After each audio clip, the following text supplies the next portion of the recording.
राष्ट्रवादी काँग्रेसचा बालेकिल्ला असलेल्या पुणे जिल्ह्यामध्ये पुन्हा एकदा राष्ट्रवादीची ताकद दिसून आलेली आहे।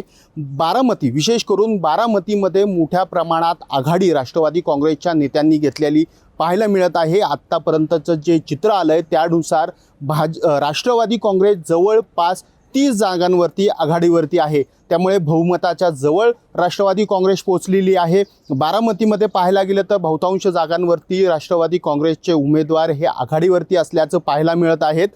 अजित पवार यांच्या निधनानंतर मोठ्या प्रमाणात त्यांना सहानुभूतीची लाट होती। ती सहानुभूतीच्या लाटेचा कुठेतरी फायदा बारामतीमध्ये राष्ट्रवादीच्या उमेदवारांना मिळताना पाहायला मिळत आहे। मात्र त्याच ठिकाणी दुसरीकडे पाहायला गेलं तर राष्ट्रवादी काँग्रेसबरोबर भाजपने देखील या पुणे जिल्ह्यामध्ये मोठी पकड आपली घेतल्याची पाहायला मिळत आहे। भाजपचे देखील 20हून अधिक ठिकाणी भाजपचे उमेदवार आघाडीवरती असल्याचं पाहायला मिळत आहे।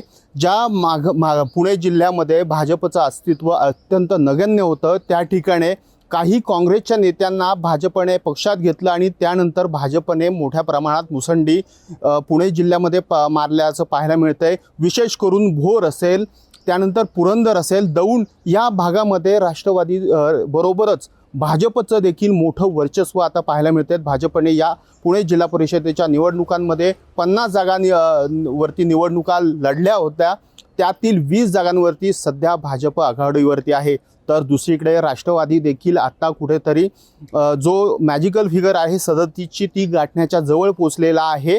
एकूणच पुणे जिल्ह्याचं चित्र पाहिलं तर अजित पवार यांच्या निधनानंतर कुठेतरी सहानुभूतीची लाट आहे आणि त्याचा फायदा राष्ट्रवादी काँग्रेसला होताना पाहायला मिळत आहे। सुदेश मिटकर, पुणे, सरकारनामा।